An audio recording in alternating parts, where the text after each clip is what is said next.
Bonjour les amis de bonjour les grands. Aujourd'hui, je fais cette vidéo pour répondre à M. Israël Mutombo, le patron de la chaîne Bossona Politique, celui qui est appelé Papa Sango. Je réponds par rapport à ses accusations contre mon pays lorsqu'il dit qu'il faut surveiller le Congo-Brazzaville. Je crois que le patron de cette chaîne, M. Israël Solo, confond un tout petit peu les polémiques qu'ils aiment toujours susciter parmi les musiciens et tout ce qui se passe dans leur pays avec les affaires d'État. Je crois que les affaires d'État sont sérieuses. C'est à cause certainement de leurs propos, tout ce qu'ils ont l'habitude de raconter contre notre pays, que certains Quinois se sont même permis de vandaliser notre ambassade à Kinshasa. Je crois qu'il faut être sérieux. Et je crois aussi que vous êtes un grand leader d'opinion et j'ai moi personnellement aussi l'habitude de vous suivre. Mais ce que vous faites, c'est quand même des anérismes que vous racontez et c'est quand même dangereux et vous devez vous rendre compte.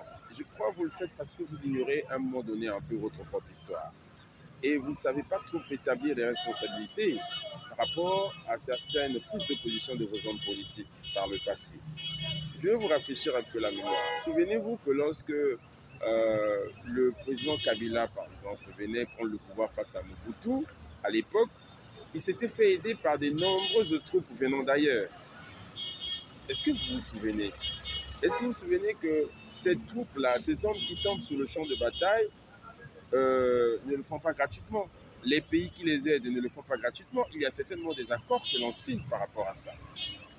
Vous n'allez pas oublier que lorsque le président Kabila prend le pouvoir, le premier chef d'état-major général, ce fut un Rwandais, en la personne de James Kabarebe. Souvenez-vous que ça a des conséquences lorsqu'on prend le pouvoir, lorsqu'on n'en a pas les moyens et on va solliciter les moyens ailleurs. Il y a des conséquences. Aujourd'hui même, l'histoire risquerait de se répéter avec les positions prises par Corneille Nangaa de l'AFC. Lui, il était là, à l'autre à Kinshasa. Il s'en va faire sa rébellion, mais il est en train de se faire aider par des gens. C'est des puissances. Et ces aides-là ne sont pas gratuites. Quand il signe des contrats là-bas et autres, il y a certains Congolais qui sont contents, ils demandent à ce qu'ils prennent le pouvoir, mais sans savoir les conséquences qui pourront venir après. Regardez, n'oubliez pas que nous ne sommes pas une province du Congo, Kinshasa. Nous sommes un pays souverain. Nous pouvons signer des accords économiques avec n'importe quel pays, ça ne vous regarde pas. Donc, ce qui compte, si c'était des accords militaires et que nos troupes se trouvaient du côté de l'AFC ou de M23, vous auriez pu parler. À ce moment-là, même nous, Congolais de Brazzaville, ne serions pas d'accord avec. Mais ce n'est pas le cas. On n'a jamais vu un seul Congolais dans les rangs de l'AFC ni de M23. Alors pourquoi racontez-vous n'importe quoi et vous passez vos journées à raconter n'importe quoi, chercher les poux dans, je sais pas moi, la tête d'un chauve, c'est n'importe quoi. C'est n'importe quoi, M. Israël Mutombo. Moi, je crois que ce que la RDC devait faire, et même tous les médias de la RDC, c'est de faire l'unité, de provoquer l'unité non seulement avec les gens qui sont à l'intérieur au niveau de la RDC, mais aussi avec les pays d'Afrique.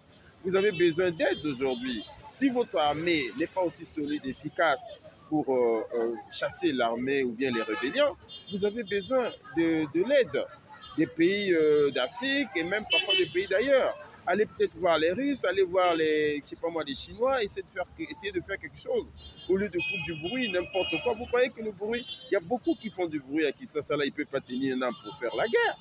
C'est du grand n'importe quoi. Prenez des résolutions qui sont beaucoup plus sérieuses, qui peuvent vous aider que de faire du bruit inutile à la télévision. Même vous qui êtes là, M. Sango, on ne sait même pas si vous pouvez tenir un an pour aller combattre. Allez-y, Goma est là-bas, allez-y combattre. Au lieu de foutre du bruit inutilement. Là. Voilà.